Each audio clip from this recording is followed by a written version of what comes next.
Mesdames et messieurs, merci pour votre patience. Je vous inviterai à vous asseoir à nouveau. Nous allons accueillir maintenant sur scène Monsieur le ministre Benoît Charette, ministre de l'Environnement et des Changements climatiques, qui vient nous visiter pour la deuxième fois ici à la zone d'action publique de la COP 15. Merci beaucoup, Monsieur le ministre.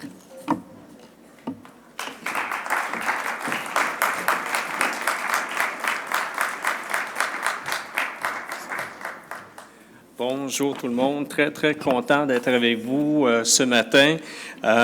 Beaucoup d'élus municipaux, ce qui est toujours un plaisir et pour celles et ceux qui ne le savent pas, on a eu plein d'échanges très fructueux il y a quelques instants ensemble et pour moi de voir la mobilisation du milieu municipal, ce n'est qu'encourageant, ce n'est que motivant, parce que oui, le gouvernement du Québec peut très certainement faire une différence dans ces dossiers-là, mais il a naturellement besoin de partenaires et le milieu municipal, avec toutes les belles idées qui nous sont partagées, là, pour moi, c'est gage de succès pour la suite. Vous allez me permettre de saluer quelques personnes.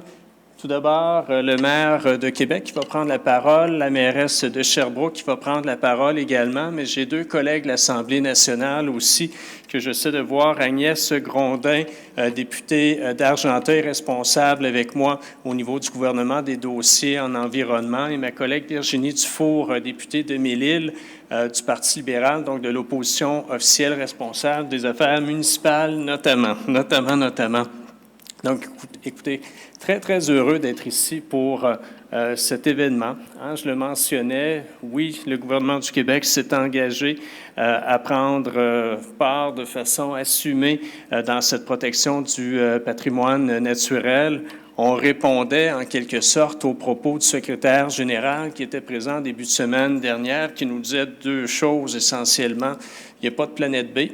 Donc, il faut s'occuper de celle-ci, mais également, il y a en quelque sorte une forme de guerre contre la nature qui s'engage souvent bien involontairement à travers l'activité humaine, donc en prendre conscience et agir.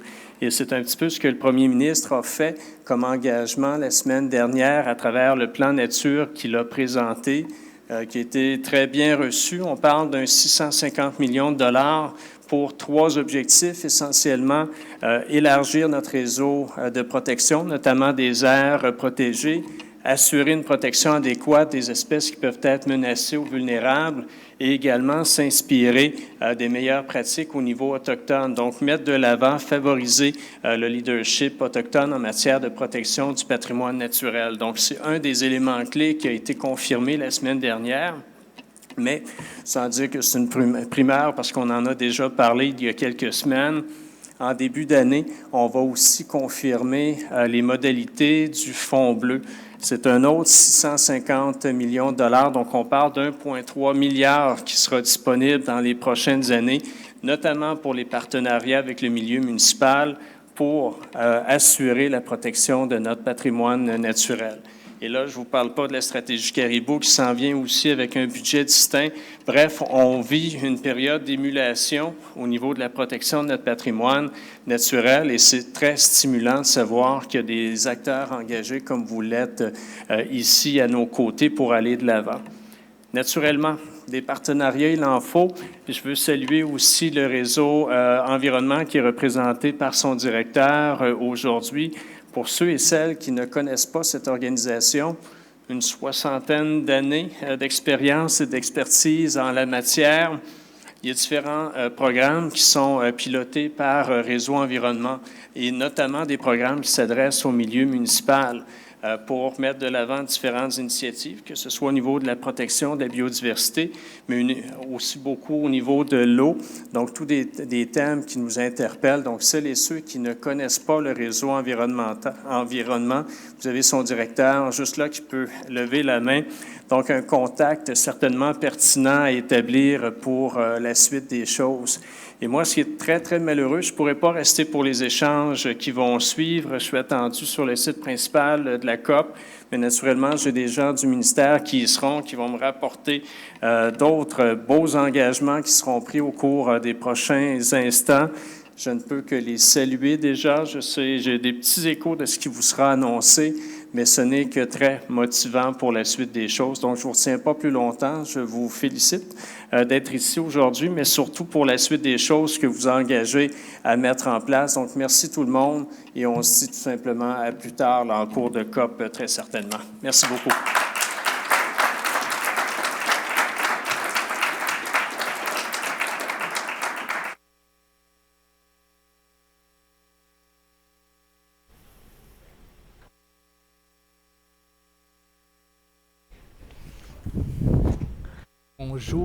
Bonjour à vous tous.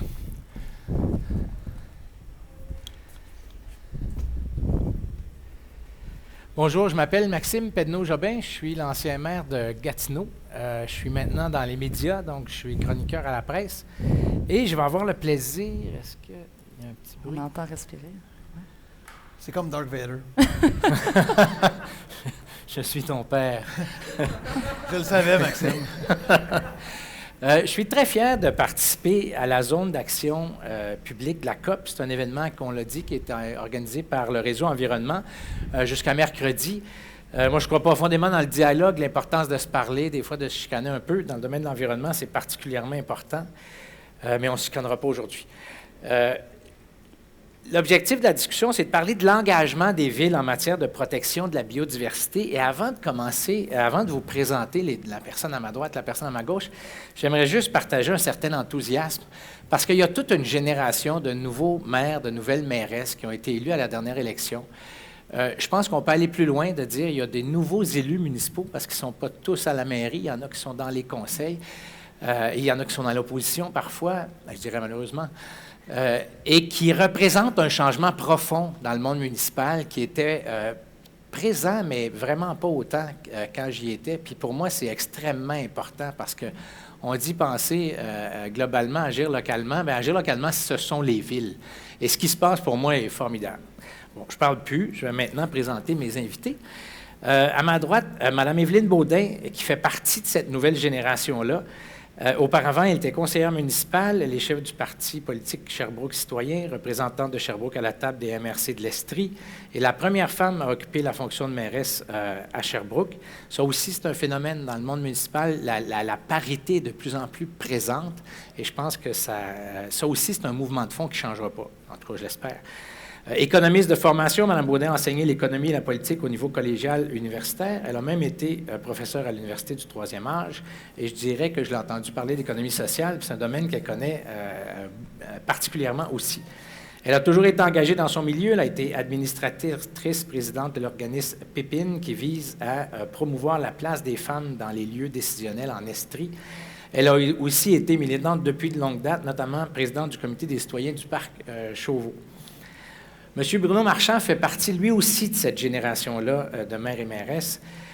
Il est chef du Parti Québec fort et fier. Il est 38e maire de la Ville de Québec, président de la Commission métropolitaine de Québec. Il a été élu président de l'Organisation des villes du patrimoine mondial en septembre 2022.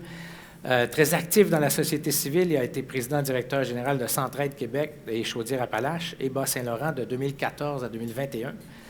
Et il avait œuvré auparavant à l'Association québécoise de prévention du suicide de 2008 à 2014. Merci à vous deux d'être là. Puis c'est ça ma première question, en fait. D'habitude, on est habitué de voir des ministres participer à la COP, des gens qui, traditionnellement, c'est ça. Et là, on voit le monde municipal qui arrive ici. Vous êtes ici, ça fait que la question est assez simple. Pourquoi participer à la COP?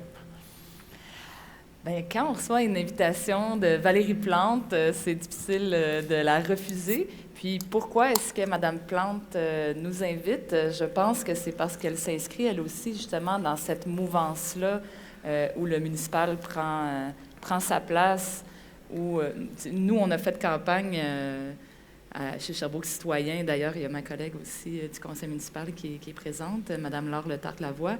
On a fait campagne sur le fait que notre slogan, un de nos slogans, c'était « C'est au municipal que ça se passe ». Et on sent que cette mouvance-là, avec la revue L'Actualité, qui a voulu mettre de l'avant différents maires et mairesses du Québec, bien, ça se traduit dans beaucoup de champs, incluant la biodiversité, puis le leadership qu'a pris Mme Plante au sein de la COP 15 et qu'elle a partagé avec ses collègues à travers le Québec. Je pense que ça mérite d'être souligné. Moi, c'est uniquement parce qu'Evelyne m'a dit de venir. De quoi on parle, non? Donc, le retour des Nordiques. Ce qui est important,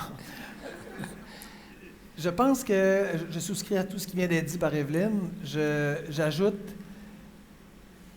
si le politicien municipal, si la politicienne municipale est à distance de claque du citoyen, en fait, il est le seul ou la seule à distance de claque du citoyen, c'est aussi la personne politique qui est la plus près des capacités d'agir, et Maxime, vous le disiez, qui est la plus près des capacités d'agir, qui est la plus près de livrer des résultats, qui est la plus près de dire ce qu'on va avoir comme impact, on va pouvoir le voir, on va pouvoir y goûter, on va pouvoir avoir quelque chose qui va ressembler à ce que nous sommes.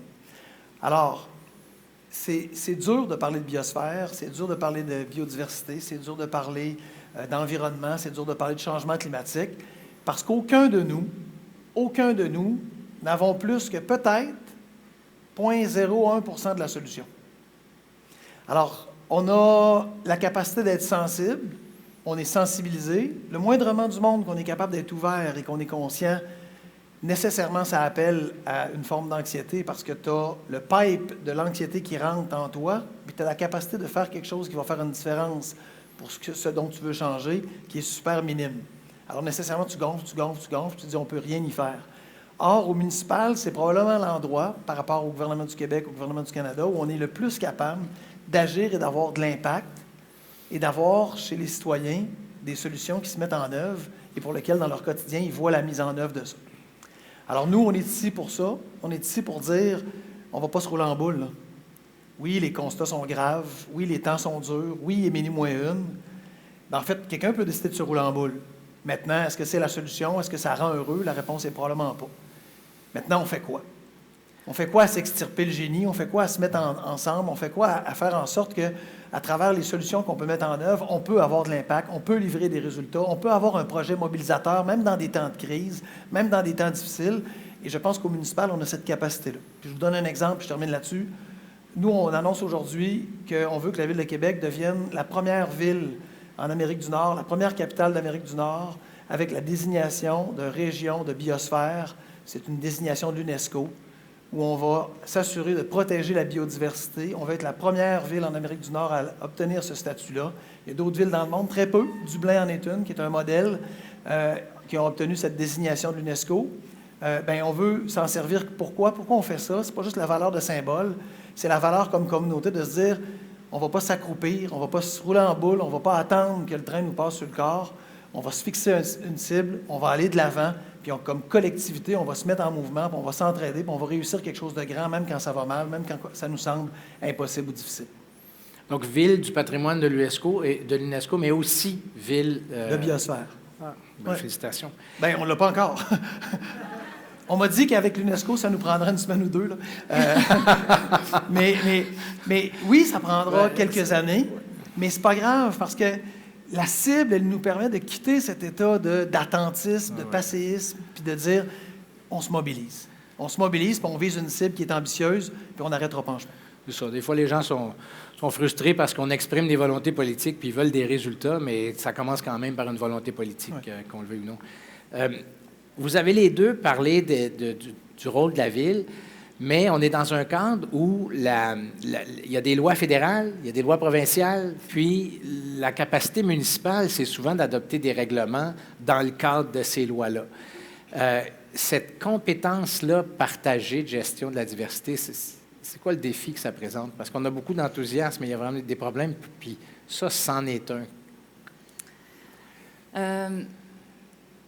Ça revient... Moi, j'ai l'impression de souvent me répéter parce que ça revient tout le temps au même, finalement, notre action municipale. On est limité par deux choses, le cadre réglementaire et légal, d'une part, et d'autre part, par les moyens financiers. Donc, actuellement, il y a, par exemple, un régime fiscal À Sherbrooke, on est chanceux. C'est seulement 70 % de nos revenus qui dépendent de la taxe foncière. Je ne sais pas c'est quoi à Québec, mais bon, j'ai entendu qu'à Gatineau, on était au-dessus de 80 % ce qui fait en sorte que tout s'est construit autour de ça. En réalité, quand on regarde les villes, le municipal, l'histoire du municipal, c'était des gens qui ont dit, bon, bien, à la place que chacun, on déneige notre bout de rue, on se met ensemble, puis on déneige la rue au complet, on paye des taxes. Donc, ça s'est développé beaucoup autour de services à la propriété, ce qui fait en sorte que c'était logique que ce soit basé sur la taxe foncière. Finalement, OK, toi, tu as une plus grosse maison, un plus grand terrain, tu contribues davantage. Toi, tu es locataire dans un multilogement, tu en payes moins. Donc, tout ça s'est construit de cette façon-là. Puis, je ne pense pas rien vous apprendre, mais c'est tout le temps bon de se le rappeler. Et aujourd'hui, les villes sont amenées à jouer des rôles beaucoup plus larges parce qu'on comprend que les grandes priorités gouvernementales du gouvernement du Québec, du gouvernement du Canada, ne donneront jamais rien dans le concret si ça ne descend pas jusque dans la communauté. Protéger la biodiversité, se doter de cibles de 30 % ça ne donnera jamais rien si on n'y va pas terrain par terrain puis qu'on ne fait pas ce travail-là dans le détail. Donc, le système fiscal actuel a des effets pervers, incite à l'étalement urbain, prenez, par exemple, disons là, que le gouvernement, comme on est extrêmement heureux, on l'a souligné à Sherbrooke, le 650 millions qui est offert par le gouvernement du Québec à travers le plan nature. Et nous, on a déjà identifié des endroits qu'on veut acquérir pour les protéger. Mais à chaque fois que la Ville décide d'acquérir un terrain, elle se pose la question, qu'est-ce que je vais en faire? Et en ce moment, ce qu'on se pose comme question, c'est est-ce que j'en fais un parc, espace vert, milieu protégé? Ou est-ce que j'en fais, par exemple, une école? Ou est-ce que, parce que maintenant, on est obligé de payer pour les écoles, et ça, c'est un autre débat. Et l'autre question, c'est est-ce que j'en fais du logement abordable? C'est toutes des missions importantes qu'on doit faire dans une communauté. On a besoin de répondre à tous ces besoins-là. Mais quand on fait le choix du logement abordable, il y a un investissement de départ, mais il y a un retour qui vient parce qu'il y a du foncier. Donc, le foncier va nous ramener. Quand on fait le choix du milieu naturel, il y en aura pas. C'est ça, c'est une perte sèche là, pour la ville. Donc, c'est sûr qu'on peut se dire, oui, mais ça fait partie des missions des villes, il faut que vous le fassiez. OK, oui, on va le faire, mais c'est encore mieux quand on a un incitatif pour le faire. Et là, avoir le soutien pour l'acquisition, c'est une partie, mais il va falloir se demander comment est-ce qu'on fait pour assurer des revenus aux municipalités qui ont des champs de compétences très larges pour assurer le bonheur des gens, pour qu'elles puissent finalement accomplir leur mission en se privant de certains revenus fonciers des terrains qu'on décidera de ne pas développer. Donc, il y a un grand arrimage à faire. Là, j'ai parlé surtout de l'aspect fiscal, mais du point de vue réglementaire et législatif, une des choses rapides que je peux dire là-dessus, c'est que très récemment, si vous vous informez sur les villes qui voulaient être plus ambitieuses, plus audacieuses en matière de protection des milieux naturels, elles se sont pratiquement toutes retrouvées devant les tribunaux et elles ont presque toutes perdu. Donc, ça ne donne pas nécessairement envie à nos équipes, aux services juridiques, de nous dire « oui, c'est beau, allons-y de façon ambitieuse, audacieuse, vous avez la mission de protéger les milieux naturels, go, go, go », parce qu'on sait qu'on va aller s'enliser dans des années et des années de démarches judiciaires avec très peu de probabilité de gagner au bout du compte. Ce qui est assez déprimant, parce que ces maires et mairesses-là incarnent l'espoir, puis la mécanique devant laquelle ils se trouvent. Puis en fait, c'est M. Marchand qui me disait ça tantôt. Incarner l'espoir, c'est intéressant, puis c'est le fun, mais ça met un poids sur ses épaules, surtout quand le cadre légal puis le cadre juridique est peu favorable. Est-ce que le même portrait, c'est celui que vous faites? Oh oui. Ce qu'Evelyne nomme, c'est tout à fait juste. Et après ça, c'est qu'est-ce qu'on fait avec? Qu'est-ce qu'on fait? Qu'est-ce qu'on rejette? Moi, j'ai cet immense défaut qui est, je pense, une immense qualité, c'est idée que ma mère m'a apprise qu'un mur, c'est pas un mur, une barrière, c'est pas une barrière, ce n'est qu'une opportunité. Alors, ça peut faire mal à la tête des fois, mais à force de rentrer dans le mur. Mais des fois, il finit par se déplacer, au sens où, c'est vrai ce que Evelyne dit, on est parti d'une logique de propriétaire, on est parti d'une logique de bâtiment, de lot. L'eau L-O-T, là, pas l'apostrophe E-A-U. Et on se disait qu'on n'avait pas même la conscience de la question de la faune et de la flore quand on parle de biodiversité, de sorte que c'était pas grave si la trame n'était pas continue. Donc, c'était pas grave si un propriétaire décidait de faire X, puis un autre propriétaire décidait de faire Y, puis qu'après ça, il y avait un parc, puis qu'après ça, il y avait d'autres choses. Comme si la nature était comme nous, se gérait par l'eau. Donc, la rivière, elle arrête à la limite de notre ville. Donc, le territoire de notre ville, moi, je m'occupe de ma rivière, mais jusqu'à la limite de notre ville. Puis après, je m'en fous un peu. Alors, ça nous a amené des logiques, puis repartons de où on est parti pour savoir à quel point on a fait des pas énormes. La rivière Saint-Charles, à Québec, était, pour certaines personnes, un dépotoir à ciel ouvert. Là, on est dans les années 30, 20, 30, 40, et c'était comme ça de d'autres rivières au Québec. Pourquoi? Ben, on se disait, de toute façon, la rivière, elle va amener les choses où le courant les mène, c'est-à-dire nulle part qui me concerne, parce que ce ne sera plus mon territoire. Alors, on se foutait de l'impact sur la faune et la flore, sur la biodiversité, puis on se disait, de toute façon, à un moment donné, je ne le verrai plus. Puis là, on s'est aperçu fort que le pneu, il ne descend pas dans la rivière, le frigo non plus, puis le bumper de char non plus. Fait que là, on continuait de le voir. Fait que là, on s'est dit, OK, qu'est-ce qu'on pourrait faire? Alors, dans les années 70, on a fait quoi? On va bétonner les rives de la rivière Saint-Charles pour la rendre propre. Pour dire aux citoyens, c'est une rivière qu'on peut posséder, c'est vrai, là, mon histoire, là, et qu'on peut marcher. Donc, on va la bétonner, on l'a bétonnée en ville, sur des grands kilomètres, pour l'assainir. Alors, vous voyez quand même le paradoxe. On a bétonné la rivière, les rives de la rivière, pour l'assainir.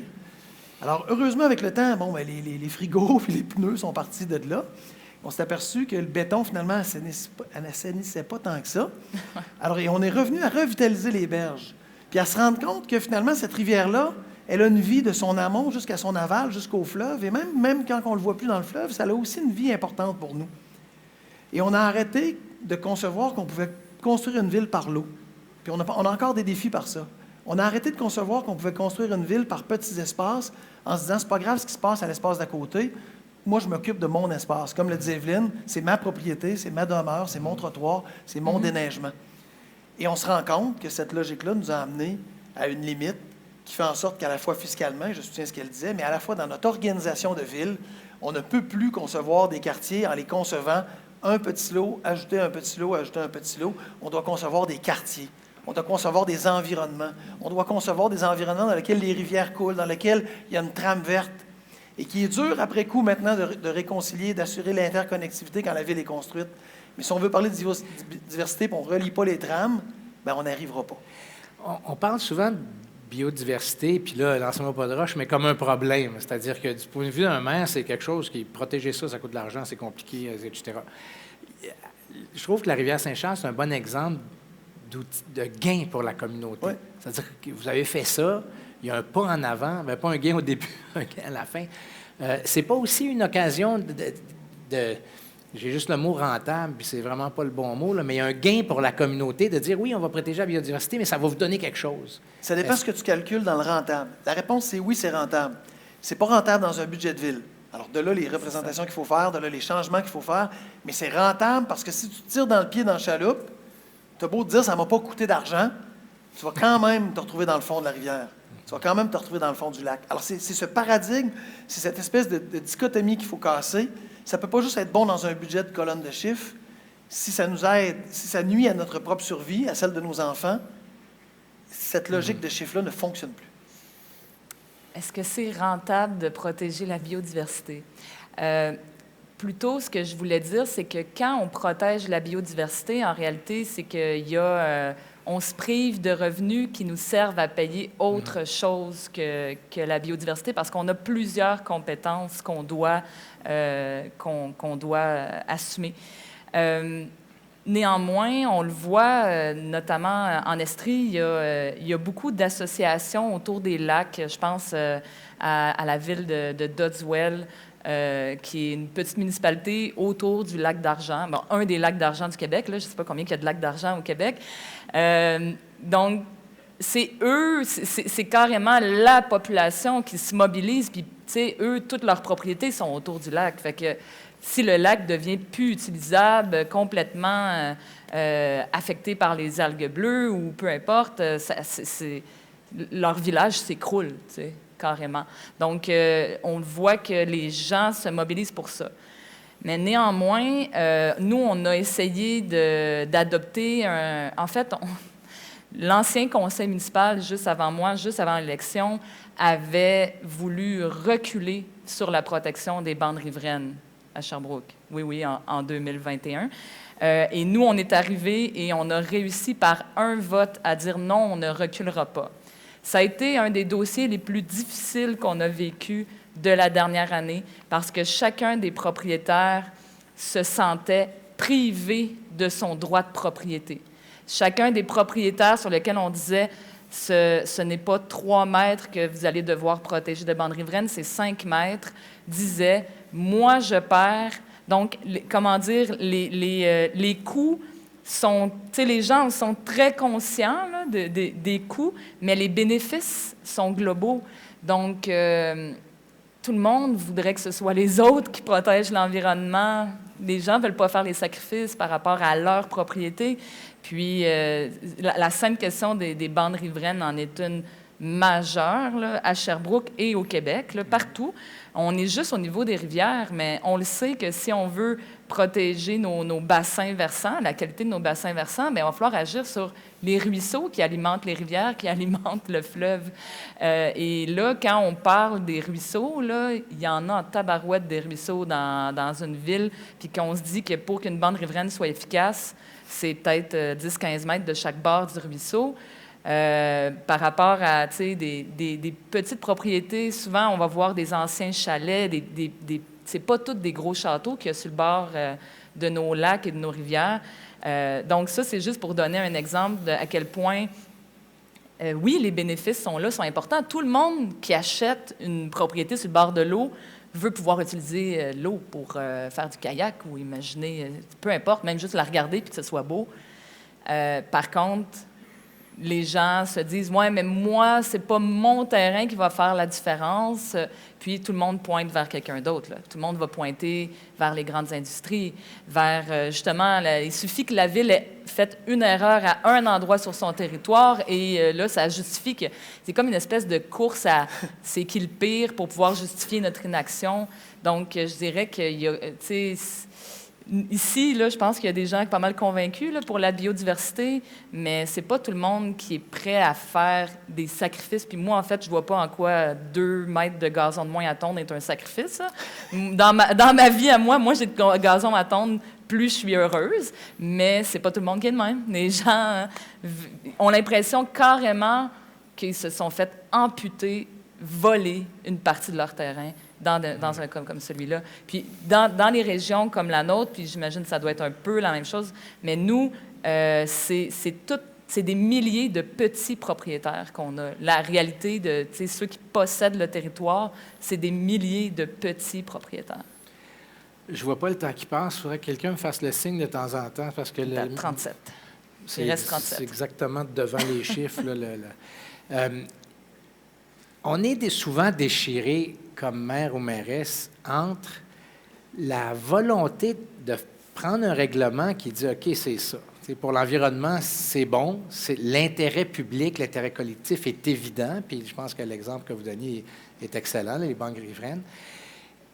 En même temps, la volonté de faire participer les citoyens, parce qu'il y a une partie des citoyens, puis j'insiste sur une partie, qui sont absolument enthousiastes par la protection des bandes riveraines. Il y en a d'autres qui le sont beaucoup moins, des fois pour des raisons purement politiques, des fois parce que c'est leur bande riveraine, puis ils se sentent attaqués, là, comme vous l'avez dit, dans leur droit à la propriété. Mm-hmm. C'est quoi la place des citoyens ou de la participation citoyenne dans ces enjeux-là? Parce que, je me répète, mais des fois, c'est un couteau à 2 tranchants. Là, c'est plus facile. Certains disent que la dictature éclairée a du bon, parfois, où tu prends une décision, tu dis on s'en va par là, elle est un peu radicale, mais elle est bonne pour tout le monde, puis on subit les conséquences aux prochaines élections. Mais d'autres qui disent, puis j'en suis, là, qu'il faut que le citoyen avance avec la ville. Il faut qu'il y ait une participation à toutes les étapes. Je ne sais pas comment on réconcilie ce désir-là d'impliquer le monde. C'est leur ville, là, c'est eux autres, là, c'est aussi les décisions qui leur appartiennent ultimement. Bien, la question se pose pour toutes les questions environnementales parce que on le sait, c'est quoi, on connaît toutes les solutions. Pour vrai, là, en 2022, il n'y a pas grand-chose qu'on n'est pas sûr. Quand on fait une erreur, généralement, on le sait en urbanisme. Quand on fait un bon geste, ce vers quoi on doit aller, on le sait. Qu'est-ce qui nous freine? C'est le fait que on sait que si on va trop vite, on risque de se faire remplacer par des élus moins environnementaux que nous. Puis ça, c'est le pire qui peut arriver pour l'environnement. Moi, je dis souvent, arrêtez d'essayer de changer les élus, changer d'élus si vous n'êtes pas satisfait, que ce soit en matière environnementale ou dans un autre domaine. Donc, quand on a ces convictions-là, c'est une question de rythme et c'est là où c'est important d'aller chercher l'appui de la population puis de les inviter à eux-mêmes dire où est-ce qu'ils sont prêts à faire des sacrifices, puis où est-ce qu'ils sont pas prêts à les faire, puis essayer de les amener à aller plus vite, parce que sinon, on n'y arrivera pas. Mettons un plan climat. Je veux dire, moi, on s'est posé la question à Sherbrooke. Là. Si on veut, là, dans 2 semaines, on peut avoir un plan climat à Sherbrooke. On va le faire rédiger par des profs d'université. On a l'Université de Sherbrooke, on a du monde, on a des experts. Voilà, plan climat. Ça va strictement rien donner. Si on fait ça, dans mon livre à moi, ça va strictement rien donner. L'Université de Sherbrooke a déjà son plan climat. Il y a d'autres villes qui l'ont aussi. Moi, pour moi, je ne vois pas pourquoi je ferais ça. Je vais le faire juste pour dire que je l'ai fait, pour pouvoir dire que si on n'implique pas la population là-dedans, parce que c'est eux qui vont devoir changer leurs habitudes. Ça reste juste un papier sur une tablette. Là. C'est eux qui doivent... tu sais, quand on parle de densification... c'est eux qui doivent se dire, OK, ben peut-être que je n'irai pas vivre dans un bungalow à 45 minutes de mon lieu de travail.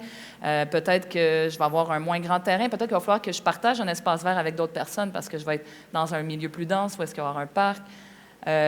Laisser la voiture à la maison ou acheter juste une voiture. Nous, à Sherbrooke, on est dans cette logique-là. On veut convaincre les gens. On n'est pas en mode convaincre les gens d'avoir pas de voiture à Sherbrooke. On est en mode convaincre les gens d'en avoir une par famille.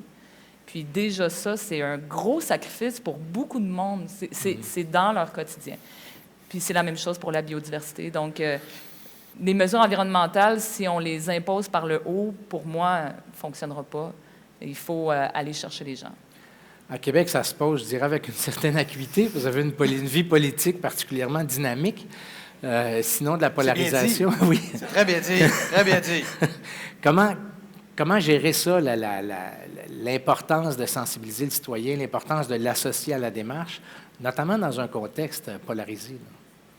Ça demeure tout aussi important pour les raisons qu'Evelyne a données, dans le sens où si tu ne le fais pas, tu risques de te retrouver avec peu de résultats. Quand même que tu auras raison. Après ça, le débat, c'est si tu le fais quand tout le monde va être prêt, en matière de changement climatique, en matière de biodiversité, tu ne le feras jamais assez vite. Parce qu'on le sait, on n'a plus le luxe du temps. Et c'est ça qui est embêtant présentement. Entre mobilisation citoyenne et lutte au changement climatique, on n'a plus le luxe du temps qu'on avait il y a 20 ans, 30 ans, 40 ans. Et l'avait-on? On pourrait en débattre encore longtemps, mais on l'avait quand même plus que maintenant. Donc, comment tu conjugues les deux? Je pense que tu ne peux pas te priver de la science citoyenne, tu ne peux pas te priver de l'impact des citoyens, tu ne peux pas te priver du fait qu'ils marchent avec nous, qu'on marche ensemble là-dedans. Et en même temps, tu as l'obligation de te dire que ça va prendre des résultats. Alors, il y a des choses sur lesquelles on a consulté, on a une partie de population qui est prête, on pense que c'est la bonne chose à faire, on le fait, et vous aurez les élections pour nous sanctionner, puis dire on n'était pas bon, puis mettez-en d'autres meilleurs, j'accepte le verdict. Mais en mon âme et conscience, une fois qu'on a mis le monde en mouvement, on ne peut pas non plus prenons par exemple la question des transports, là, on déborde la biodiversité, mais 64 de nos GES à Québec sont émis par les transports. On ne peut pas attendre que plus de 50 soient prêts avant de faire quelque chose, parce que ça veut dire que pendant ce temps-là, on ne répond pas à nos cibles, on augmente la température terrestre, on connaît les impacts sur la vie humaine, la vie des animaux, la vie de la biodiversité. Alors, on va être nécessairement obligé de prendre des actions vigoureuses qui vont avoir de l'impact sur du monde, qui vont dire qu'on est des écœurants, Parce qu'effectivement, leur quotidien change. Puis ils l'ont des fois pas demandé. Et c'est pas le but d'écœurer du monde, c'est pas le but de nuire à des gens, mais c'est le revenir au collectif, puis c'est de se dire, si on ne s'offre pas les mesures collectives pour y arriver, bien, du compost, par exemple, de façon individuelle, c'est intéressant. On le sait très bien que 8-9 millions de Québécois ne composteront jamais de façon individuelle pour plein de bonnes et mauvaises raisons. On est obligé de mettre des services collectifs de récupération des déchets de table et faire en sorte qu'on en fasse, à Québec, c'est notre choix, de la biométhanisation pour offrir un service au plus grand nombre, avec les coûts que ça a, avec les effets que ça a, mais avec les gains que ça a aussi. C'est des grosses batailles politiques. Et moi, il y a une question qu'on ne m'a pas assez posée assez souvent quand j'étais maire, ça fait que je vous la pose pour que vous en profitiez. On est devant des gens qui sont beaucoup des militants, des gens qui s'intéressent à l'évidence au monde de l'environnement, qui ont des rôles à jouer dans différentes organisations de la société civile. Qu'est-ce qu'ils peuvent faire pour vous aider dans des cas comme ça? Parce que je trouve que les politiciens, les politiciennes ont souvent besoin d'aide, puis cette aide-là, elle n'est pas toujours là parce que c'est des débats politiques difficiles. Ouais. T'embarquer là-dedans, c'est pas simple. Pour un organisme de la société civile, c'est même un peu dangereux parce que tu ne veux pas avoir l'air partisan là, d'être pour un côté ou l'autre. Par contre, vous avez besoin d'aide. C'est quoi les gestes qu'ils pourraient poser pour vous aider? Première chose, préférez l'imperfection au néant. Mm-hmm. Vous êtes des experts, vous connaissez souvent de A à Z, si c'est connu, sinon de A à W, le temps qu'on connaisse les autres lettres. Et Evelyne l'a effleuré un peu tantôt. On cherche la cohérence comme humain, mais des fois, la cohérence est source d'inertie. Donc, on se dit, si ce n'est pas parfait, on va critiquer, on va questionner, et ça fait en sorte, ça a pour effet qu'on ne se met pas en mouvement. Je vais vous donner un exemple, je l'ai déjà donné, certains m'ont déjà entendu. À Québec, à un moment donné, on se battait sur la largeur des rues qu'on refait autour du tramway. Et certains des militants disaient, oui, mais si on avait fait un trottoir de 30, 60 cm de plus, puis je ne banalise pas ça, là, c'était quand même intéressant comme réflexion, ça aurait été mieux, puis ils avaient raison. Puis à un moment donné, c'est de dire, il faut avancer. Préférer l'imperfection au néant, c'est accepter de se dire, on va essayer de ne pas manquer d'opportunités, mais dans celles qu'on doit mettre en place et qu'on doit livrer, on va être obligé de se dire que ça va être imparfait. On va être obligé de se dire que parfois, il va falloir couper des arbres encore en 2023. On va être obligé de se dire que parfois, il va falloir faire des choix difficiles, puis ça ne sera pas la perfection, mais ce qu'on vise, c'est quelque chose qui nous met en mouvement et qui va faire en sorte que sur cette mise en mouvement, on va pouvoir en faire plus. Quand on vise la perfection, je pense qu'on nourrit l'inertie. Et on nourrit surtout tous ceux qui attendent dans le détour pour dire « je savais que c'était pas bon ». Tu vois, ils ne s'entendent pas. Tu vois, je le savais, non, c'est pas bon. C'est sûr, c'est pas bon. Alors, c'est beaucoup plus facile de fédérer les contre, parce que dans les contre, il y a des pour qui trouvent que ça va pas assez loin, puis il y a des contre, puis il y a des neutres, puis il y a ci. Dans le changement organisationnel qu'on est en train de faire, dans le changement civil qu'on est en train de faire, si on est en train, les gens les plus convaincus de se dire « ouais, mais la piste cyclable, là, ça aurait été mieux si ça ne tournait pas à droite ici. Ça aurait été plus facile. Oui, mais tel aspect, là, ça aurait été mieux s'il y avait, au lieu d'acheter 16 millions de mètres carrés dans le domaine Sagamité comme à Québec, s'il y avait acheté 20 millions. Effectivement, ça aurait été mieux. Savez-vous quoi? Si on ne commence pas quelque part, si on n'accepte pas l'imperfection, on va de nulle part. Alors moi, je pense que c'est le premier des guides qu'on doit se donner, autant comme politicien que comme spécialiste, que comme chercheur. Il faut chercher à montrer le meilleur, mais la mise en mouvement ne sera pas toujours la même. Progresser d'abord. Oui. Bien, moi, spontanément, ce que je dis aux gens, c'est « présentez-vous en politique ». Je trouve qu'on ne se le fait pas assez dire. Puis le municipal, c'est accessible. Moi, je me suis présentée une première fois, j'avais 25 ans. J'étais candidate indépendante. Je me suis dit, bon, qu'est-ce que ça prend se présenter aux élections municipales? 25 signatures. OK, je pense que je suis capable d'aller chercher 25 signatures. Puis c'est ça que j'ai fait. J'ai fait mon porte-à-porte, 3 000 à 4 000 portes. Puis j'ai failli être élue à 25 ans alors que j'étais personne, tu sais. Puis finalement, j'ai trouvé ça vraiment le fun. Je me suis représentée à 29 ans. Puis là, j'ai été élue. Puis après ça, on a fondé un parti politique. J'ai embarqué du monde. Et encore, trop souvent aujourd'hui, je vois du monde qui ont des bonnes valeurs. Moi, je suis en recrutement permanent en passant. C'est mon mode de vie, être en recrutement. parce que j'aime ce que je fais, puis je veux le partager avec les gens, puis je trouve ça important ce que je fais. Puis le critère numéro 1, c'est avez-vous des bonnes convictions? Pas OK, j'ai-tu fait assez si je suis rendu là dans ma vie, non. Tu sais, c'est avez-vous des bonnes convictions? Êtes-vous prêt à vous battre pour ces convictions-là? Moi, c'est le seul critère. Après ça, dans la vie, bien, il y a d'autres critères qui entrent en ligne de compte, l'âge des enfants, le salaire que ça représente. Fait que présentez-vous si vous pensez que vous êtes là pour que vous vous battez pour les bonnes choses dans la vie.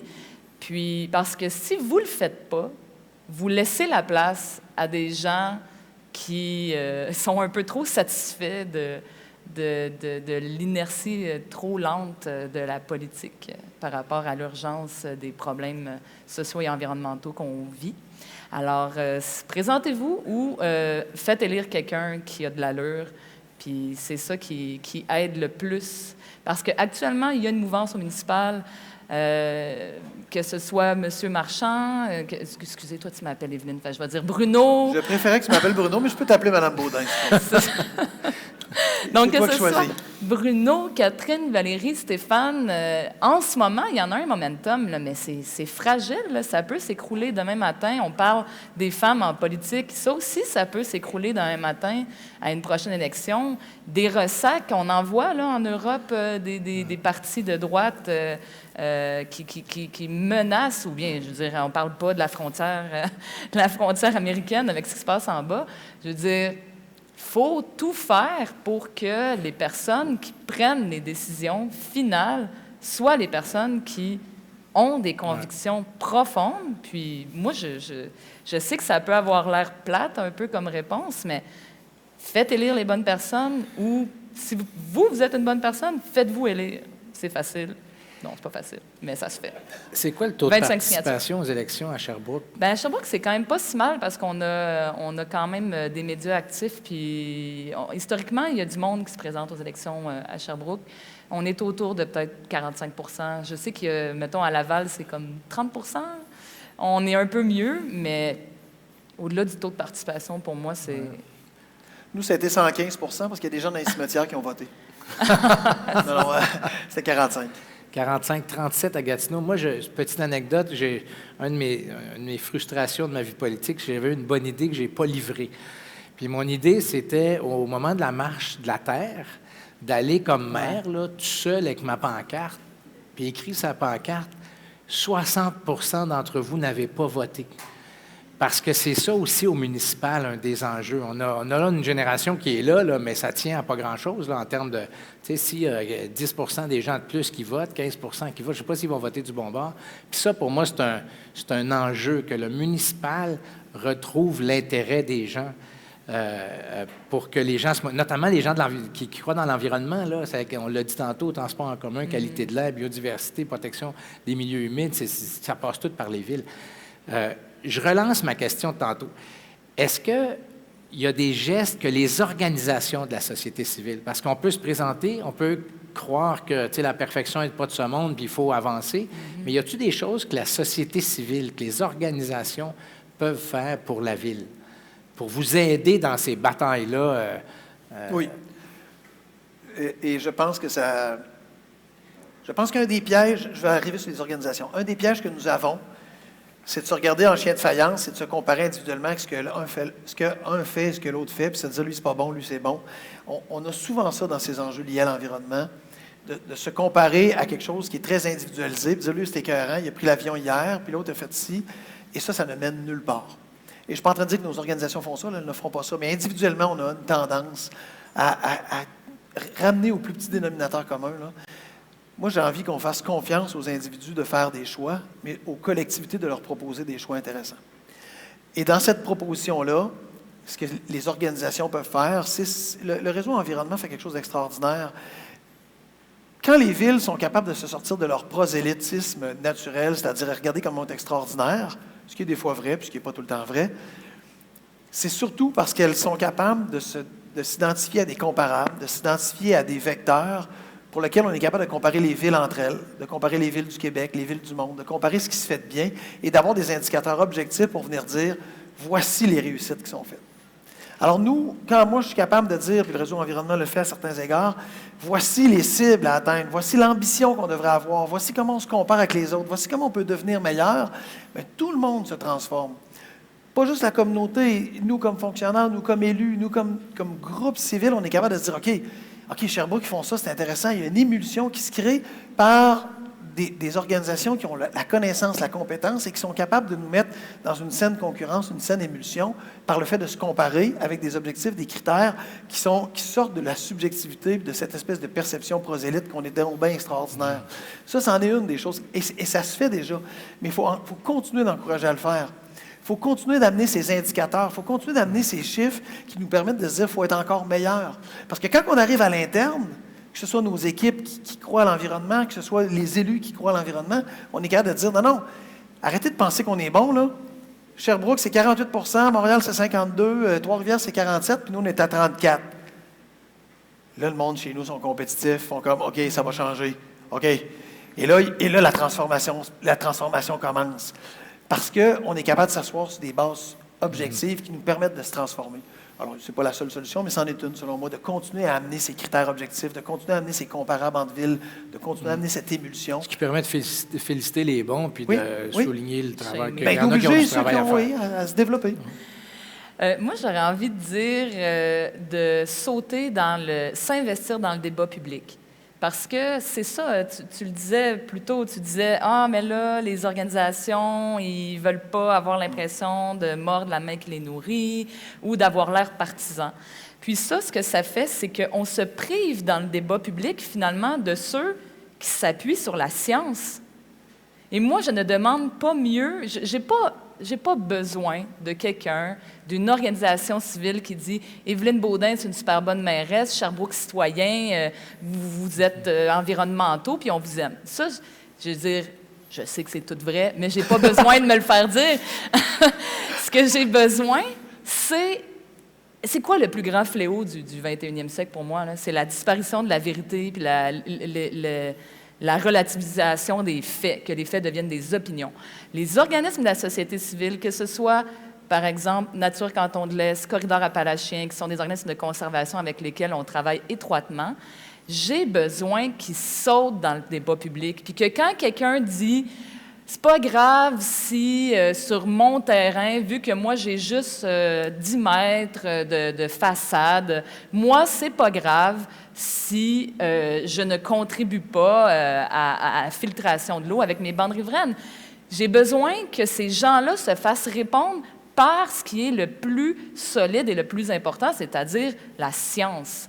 J'ai besoin d'aide pour défendre les faits puis la science. Et ça, c'est les sociétés les organismes de la société civile qui peuvent le faire. Je vous donne l'exemple de Nature Canton de l'Est parce que des fois, c'est le fun d'avoir des exemples concrets. Dans le dernier mandat, je me suis battue extrêmement fort pour la protection. J'étais à l'opposition, j'étais pas à la mairie, j'étais à l'opposition et je me suis battue vraiment fort pour la protection d'un des milieux naturels à plus haute valeur écologique à Sherbrooke. J'étais pas mal toute seule de mon bord au conseil municipal et je savais que ce que le conseil municipal s'en allait faire, ça n'avait aucun bon sens. À un moment donné, à force de contacter Nature Canton de l'Est, ils ont fini par faire une lettre dans les médias pour juste dire les faits, juste dire c'est quoi les conséquences des gestes d'aller construire un développement immobilier dans un milieu naturel. Ils ne sont pas en train de dire « nous, on voterait pour Évelyne Baudin ». Ils sont juste en train de rappeler à tout le monde l'importance de baser nos décisions sur la science. Et donc, ils se sont investis dans le débat public. Donc, moi, je ne demande pas d'investissement partisan. Je demande juste du soutien pour défendre le gros bon sens, finalement, la logique, la science, les données, les faits. Question un peu délicate, là, vous répondrez si vous voulez. Mais les médias, eux, parce que souvent les médias sont dans la chicane là, entre des gens au conseil plutôt que dans le dossier de fond. Puis s'ils vont dans le dossier de fond, eux ont souvent la même impression. Là, je vous donne la marge de manœuvre, vous direz que c'est moi qui l'ai dit. on va prendre parti si on donne parole aux organismes qui défendent Est-ce que les médias ont un rôle particulier? C'est quoi votre lecture de ce qu'ils font, notamment dans le domaine de l'environnement, quand des débats se présentent au Conseil? Bien, je demande aux médias, finalement, la même rigueur que je demande à... Tu sais, un média est supposé vérifier son information avec 2 sources avant de publier de quoi. Je pense que d'avoir un minimum de rigueur... J'ai ma vision idéale des médias, OK? Vous me traiterez de naïve si vous le souhaitez, mais pour moi, le travail des médias, c'est de chercher la vérité, parce qu'elle existe, cette vérité. En tout cas, moi, je veux croire que la vérité existe. Alors, ce que je déteste le plus, c'est quand un média me pose une question ou bien va prendre une attaque de qui que ce soit et ensuite me demande de répondre alors que le fait est vérifiable. Pourquoi tu me poses la question? Là, tu vas aller présenter ça dans ton topo avec « voici un bord de la médaille, voici l'autre bord de la médaille ». Les gens ne sauront pas où est la vérité, alors que tu es payé pour aller valider. C'est-tu vrai ce qu'il dit? Ouais. Donc, il y a juste Fais un ta bord de la job. médaille parce qu'il y a un bord qui n'existe pas. Dans certains cas, le fait n'est pas bon. Dans certains cas, c'est parce qu'il y a des opinions puis il y a des faits. Puis c'est là où, quand on est dans l'opinion, il y a 2 bords à une médaille. Quand on est dans les faits, fais ta vérification. Quand on dit qu'il s'est passé telle chose puis que tu peux aller le vérifier, va le vérifier. Fait que les médias, s'ils pouvaient être un peu plus là-dessus, puis c'est sûr qu'une des choses que je trouve difficile dans les médias actuellement, c'est qu'il manque un peu d'historique. Il y a beaucoup de renouvellement, en tout cas, du moins dans nos médias, il y a beaucoup de jeunes et ce que ça fait, c'est qu'ils ne soulèvent pas les contradictions de certaines personnes. Puis un des gros fléaux qu'il y a en environnement, c'est le greenwashing. C'est ceux qui ont un environnementalisme de façade. Tu sais, quand on lit les programmes électoraux, là, tout le monde est environnementaliste, là. Tout le monde se bat pour l'environnement. Mais après ça, quand tu regardes véritablement l'historique des gestes, puis que tu valides est-ce que la personne, c'est juste des paroles, c'est juste une façade, ou est-ce que c'est vrai, mais c'est là où il faut se faire challenger par les médias. Puis moi, j'utilise les médias, c'est un pilier fondamental de notre démocratie. Et s'ils ne jouent pas ce rôle-là de recherche de la vérité, de challenge, d'aller donner un contexte historique par rapport à des choses qui se passent, pour moi, ils passent à côté. Je veux dire, les gens n'ont plus besoin de juste se faire rapporter la nouvelle, là. Rapporter la nouvelle, là, c'est pas, c'est pas le besoin actuellement. Ouais. Moi, je pense qu'on a des bons médias. Je ne dis pas que tu dis pas ça, là, mais je suis dans un univers, il y a 1 an, que j'estimais à peine, là. Mais honnêtement, ils font un Christi de bon travail. Mais je pense qu'il faut comprendre l'univers dans lequel ils sont, qui est un univers qui a beaucoup changé. Les plus vieux d'entre nous se rappelleront qu'à une époque, un journaliste écrivait 1 texte par jour. Nous, c'est pas rare qu'il y ait des journalistes qui font la couverture municipale à Québec, puis ils sont nombreux. Là. Il arrive qu'il y a 20 journalistes à Québec pour s'ouvrir une conférence de presse de Québec. Là. On peut faire 3, 4, 5 textes dans une journée. Le temps est aussi un facteur pour eux autres, autant qu'il l'est pour nous.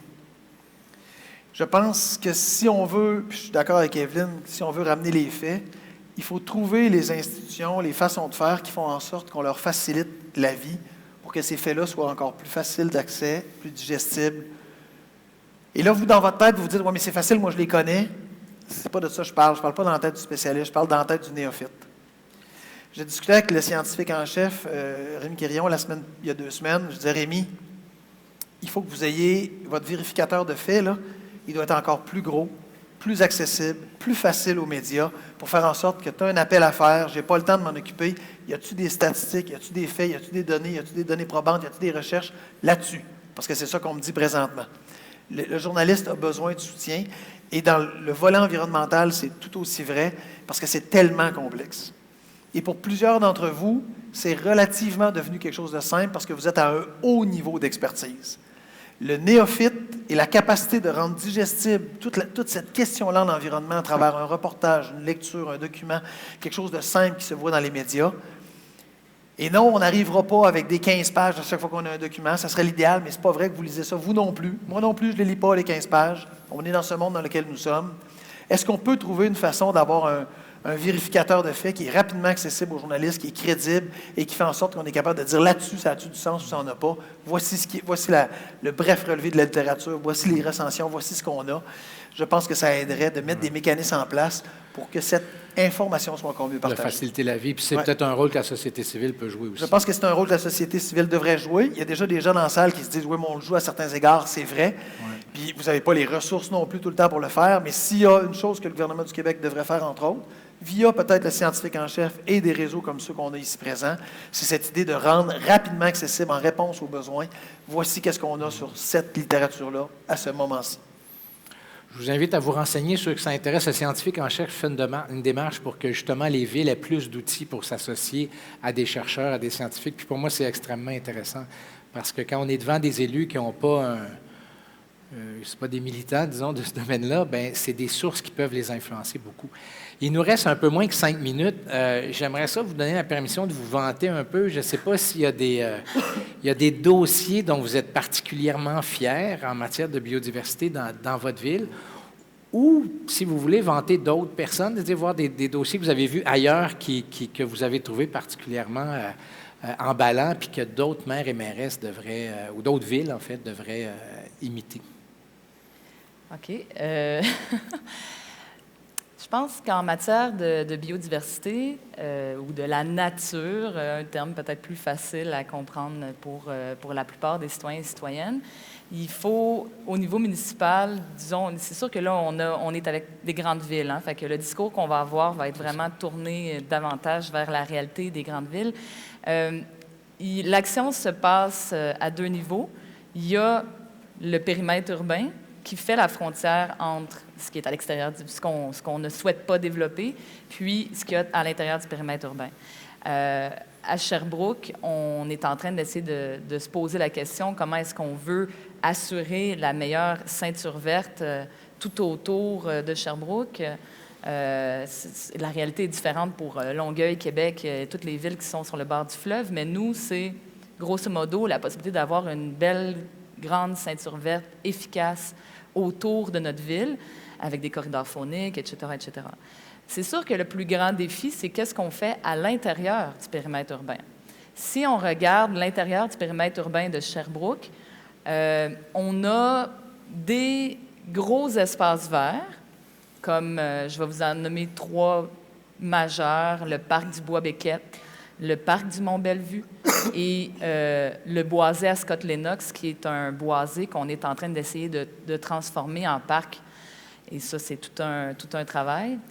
Et là, ce qu'il faut se demander, c'est premièrement, comment est-ce qu'on assure l'intégrité de ces grands espaces verts qui jouent un rôle particulier pour la biodiversité, et comment est-ce qu'on s'assure pour le reste, ce qui est à l'extérieur de ces espaces verts-là, qu'on puisse quand même avoir une manière de construire notre ville où, c'est sûr qu'on crée des milieux qui sont très, je ne sais pas c'est quoi le mot, là, anthropisés, très humanisés, mais comment est-ce qu'on fait pour s'assurer qu'on peut vivre quand même en harmonie avec la biodiversité, même à l'extérieur d'endroits qui sont dédiés principalement à la forêt? Une des choses dont je suis particulièrement fière à Sherbrooke et en Estrie, c'est les travaux qui se font par rapport à la pollution lumineuse. On a le Parc national du Mont-Mégantic qui a une grande réserve de ciel étoilé. À Sherbrooke, on a probablement, en fait, on a le meilleur règlement municipal par rapport à l'éclairage urbain. Et il est encore, la difficulté, c'est surtout d'arriver à l'appliquer, d'inviter tous les gens à embarquer dans cette lutte à la pollution lumineuse, mais pensez à tous les animaux nocturnes qui ont besoin quand même de corridors de noirceur pour pouvoir circuler à travers la ville, même en milieu déjà construit.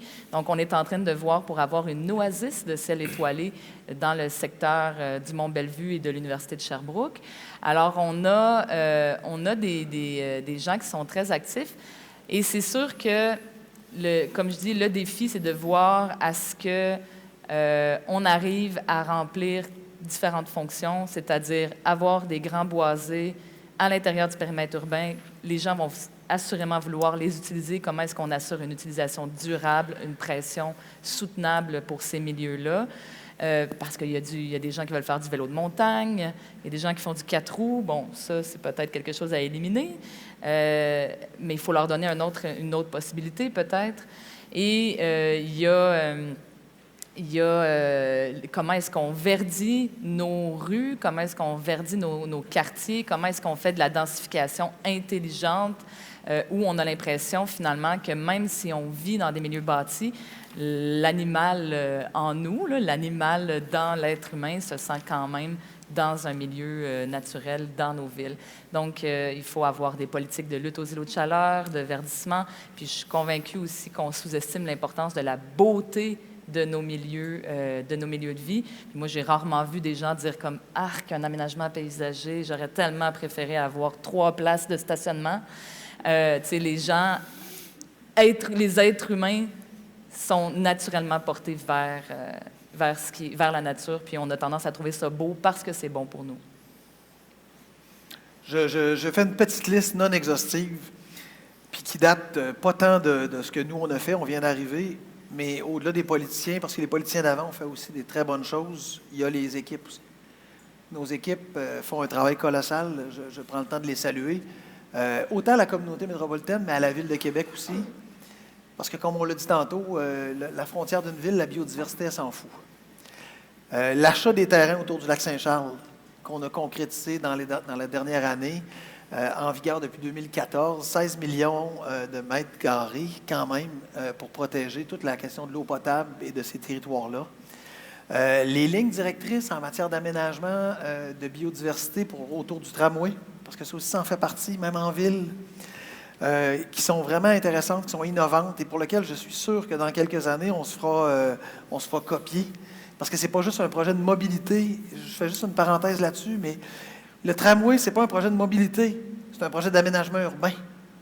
C'est un projet de l'humain dans son univers qui est plus large que juste la ville. C'est l'humain, l'urbain et la nature. Et ça, c'est intéressant. On ne déplace pas juste du monde, on déplace du monde dans un lieu. Je rajoute quelque chose qui n'est pas banal, qui peut paraître petit, les échelles à anguilles sur la rivière Saint-Charles qui ont donné accès à cette anguille-là à 86 hectares d'habitat parce qu'elle ne pouvait plus surmonter des barrages. Et pour la nation Huron-Wendat qui vit sur ce territoire-là, c'était une pêche qui remonte à des temps immémoriaux. Mais ça, c'est un geste simple qui n'a pas coûté des milliards, mais quand même qui a fait une différence. La gestion de toute la question des eaux de pluie autour du lac Saint-Charles, qui est notre prise d'eau. Je m'adresse à la liste parce qu'on en a tellement, mais le plan de mise en valeur des rivières, je m'arrête là-dessus, je ne veux pas étirer. 21 des 35 quartiers de Québec se voient traversés par une des 4 principales rivières de Québec. Et pour lequel on a un peu saccagé, on a parlé de la rivière Saint-Charles tantôt, mais c'était le cas d'autres, et pour lequel on est en train de redonner la noblesse aux rivières par leur biodiversité, mais aussi par l'accès que les gens peuvent avoir comme espace de villégiature, comme espace aussi pour y vivre, comme espace pour se recentrer. 85%, je pense, de la population de Québec vit à 1 kilomètre de cette rivière-là ou une de ces rivières-là. Donc, de redonner l'accès aux rivières, il y a quelque chose d'intéressant, pas juste pour lui-même, mais aussi pour la biodiversité. Et moi, je rêve, on s'engage, on va s'engager aujourd'hui à faire la question du 30-30, l'article 3 des 21 éléments qui sont discutés à la COP, de faire en sorte qu'on protège 30% de notre territoire d'ici 2030. Je rêve qu'on aille encore plus loin que 2040. Puis vous imaginez le chiffre que je pourrais penser. Faites la mathématique, c'est assez facile. Je rêve qu'on puisse se dire en 2040 qu'il n'y a plus un territoire boisé de Québec qui n'est pas relié à un autre. Imaginez le défi, c'est immense.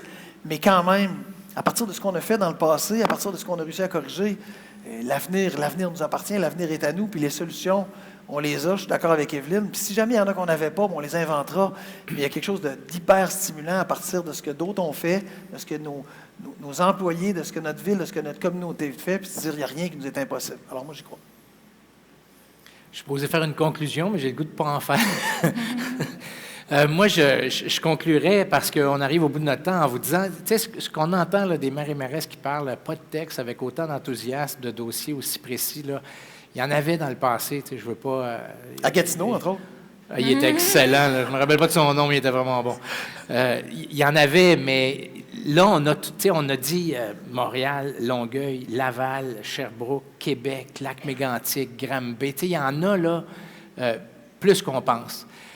Puis là, je nomme les gens qui sont, disons, au gouvernement, là, les gens qui ont été à la mairie, mais il y a des partis politiques. Moi, je fais des conférences depuis 1 an, j'en ai fait un peu partout au Québec, qui montrent là, vraiment des organisations militantes qui n'existaient pas avant.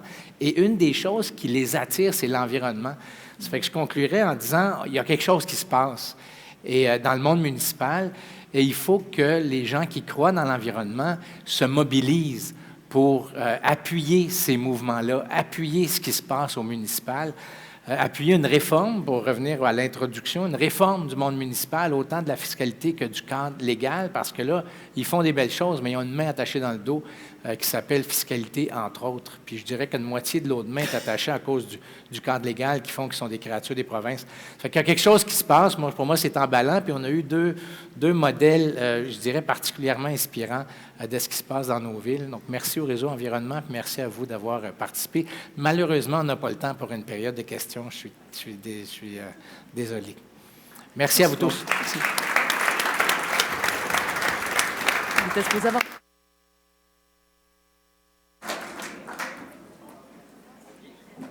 On vous demanderait de rester un instant.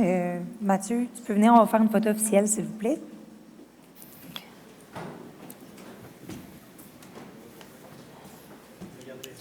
Ah,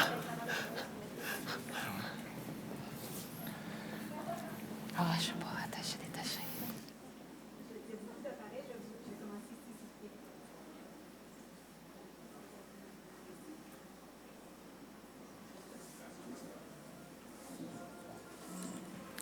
Donc, petit rappel qu'on s'en va en pause jusqu'à 13 heures. Nous allons reprendre les conférences avec M. Jeff Corwin, spécialiste de la conservation de la biodiversité, à 13 heures.